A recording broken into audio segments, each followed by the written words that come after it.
Le Népal est un petit pays enclavé situé en Asie du Sud, connu pour ses paysages montagneux spectaculaires, sa riche culture et son histoire unique. Sa capitale est Katmandou. Le pays est souvent décrit comme le toit du monde en raison de la présence de l'Himalaya qui abrite le mont Everest. Le Népal est bordé au nord par la Chine, la région autonome du Tibet, et au sud, à l'est et à l'ouest par l'Inde. Le pays est totalement enclavé, sans accès à la mer. Sur une carte politique, il se situe entre les latitudes de 26 et 30 degrés nord et les longitudes de 80 et 89 degrés est. La région est divisée en 7 provinces, chacune possédant ses particularités culturelles et géographiques. J'ai choisi ce pays, pour l'intérêt culturel. Le Népal, c'est un riche pays en tradition, en spiritualité, notamment avec le bouddhisme et l'hindouisme, et en patrimoine, ce qui en fait un sujet fascinant à explorer. C'est aussi pour ma curiosité géographique. L'Himalaya et le mont Everest suscitent une fascination particulière pour les paysages et les défis environnementaux liés à ces montagnes. Selon la Banque mondiale, en 2023, le Népal avait une population d'environ 30 millions d'habitants. C'est un pays qui est marqué par une grande diversité géographique, ce qui va influencer fortement la répartition de sa population, qui va être liée aux caractéristiques physiques du territoire, notamment le relief, l'hydrographie et le climat. Comme le montre la carte dans le coin gauche de l'écran, le sud du pays va avoir une vraiment plus grande densité de population. Les zones les plus densément peuplées sont, premièrement, les plaines du Terek, qui comptent plus de 50% de la population, affirment les données mondiales, avec une densité de population jusqu'à 1000 habitants par kilomètre carré. Deuxièmement, la vallée de Katmandou, qui compte environ 2,5 millions de personnes, soit près de 10% de la population totale du Népal, avec une densité de population de plus de 2000 habitants par kilomètre carré. Ce sont les zones les plus peuplées du Népal en raison de leurs caractéristiques géographiques avantageuses. La vallée de Katmandou est entourée de montagnes qui offrent une protection naturelle tout en disposant d'une plaine fertile à haute altitude. Le climat agréable et la centralité géographique de la vallée ont un carrefour historique et économique propice au développement urbain.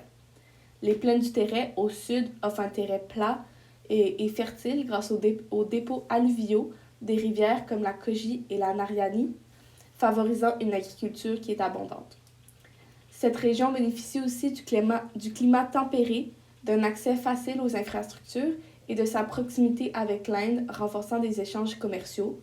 Ces caractéristiques combinant relief, hydrographie, climat favorable et ressources naturelles expliquent la forte concentration humaine dans ces zones. Les zones les moins densément peuplées du Népal sont premièrement les montagnes de l'Himalaya, qui comptent moins de 10% de la population et qui ont une densité de population de moins de 10 habitants par kilomètre carré dans certaines régions. Et deuxièmement, les collines du centre du Népal, avec une densité de population d'environ 150 à 250 habitants par kilomètre carré. Ce sont les zones les moins peuplées en raison de facteurs géographiques. Les reliefs escarpés et les altitudes élevées de l'Himalaya rendent l'installation humaine difficile avec des terrains peu propices à l'agriculture. Sur le plan hydrographique, bien que de nombreux cours d'eau y prennent naissance, leur caractère torrentiel les rend difficiles à exploiter pour l'irrigation ou la navigation. Le climat froid et rigoureux de haute montagne, associé à des domaines de végétation limités, comme les prairies alpines, offre peu de ressources naturelles exploitables. Dans les collines du centre, les terrains accidentés limitent également les possibilités agricoles et l'accès aux ressources naturelles, malgré un climat plus tempéré. La combinaison de ces contraintes explique la faible densité de population dans ces régions. Le Népal possède plusieurs ressources naturelles importantes grâce à ses caractéristiques physiques uniques. Les rivières abondantes comme la Kogi, la Gandaki et la Karnali proviennent des glaciers de l'Himalaya alimentés par la fonte des neiges et les pluies de la mousson, ce qui explique leur débit constant. Les vastes forêts couvrant environ 40% du territoire, comme le montre la carte, se développent grâce aux variations climatiques allant des forêts subtropicales dans les plaines du Terek aux forêts tempérées dans les zones de collines et de montagnes. Les zones fertiles du Terek sont formées par des dépôts alluviaux des rivières, favorisant l'agriculture. Les minéraux comme le calcaire et le quartz, comme vous voyez à l'écran, sont présents en raison de la géologie montagneuse riche en formations rocheuses. Enfin, les montagnes de l'Himalaya et les paysages variés créent un domaine de végétation et une biodiversité remarquable qui ajoute de la richesse naturelle au pays.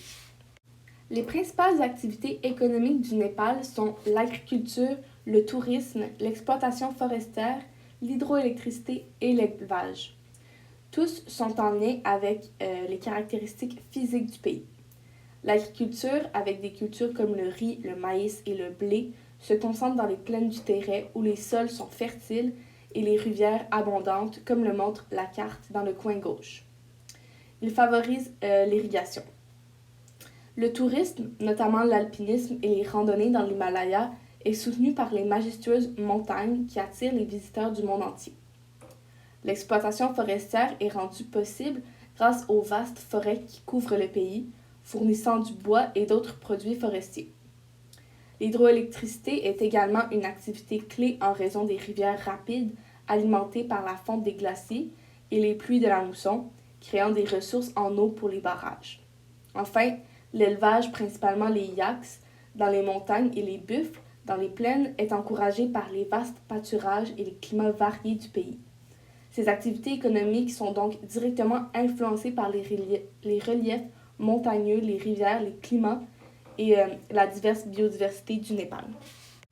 Au Népal, plusieurs règlements et politiques sont mis en place pour gérer les caractéristiques physiques du territoire, telles que le relief montagneux, l'hydrographie, le climat et les domaines de végétation.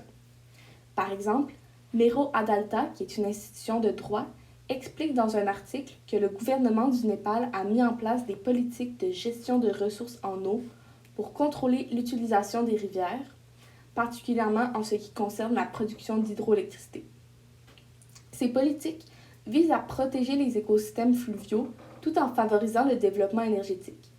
En raison du relief montagneux, le Népal a aussi instauré des lois de protection des forêts et des zones sensibles afin de prévenir l'érosion et de préserver les sols fertiles, essentiels pour l'agriculture.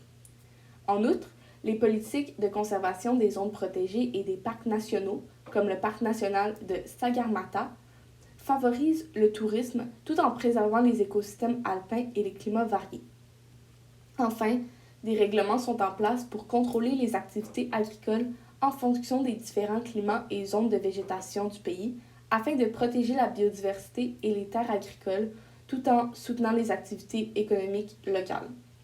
Ces règlements visent à préserver l'équilibre écologique tout en répondant aux besoins économiques de la population. Les caractéristiques culturelles de la population du Népal sont étroitement liées aux spécificités physiques de son territoire.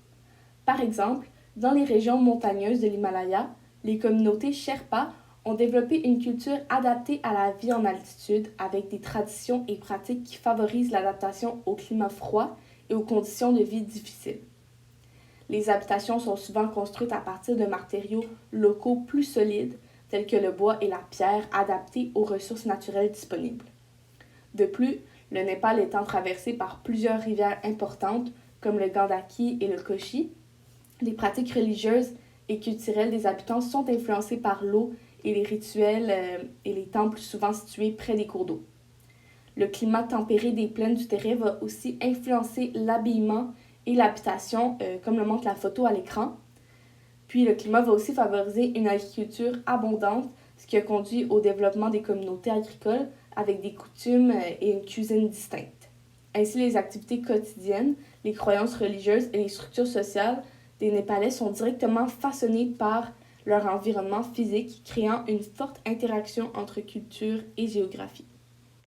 Un enjeu d'actualité majeur au Népal est la gestion de l'urbanisation et de la répartition de la population, particulièrement dans la vallée de Katmandou. Cette région, bien que propice à l'habitat grâce à ses caractéristiques physiques, fait face à une forte pression démographique, comme le montre la pyramide des âges de 2020 du Népal à l'écran.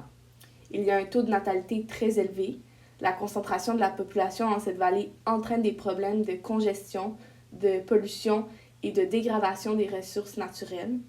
La géographie montagneuse du pays complique la construction d'infrastructures dans les zones rurales, ce qui incite les habitants à migrer vers la vallée.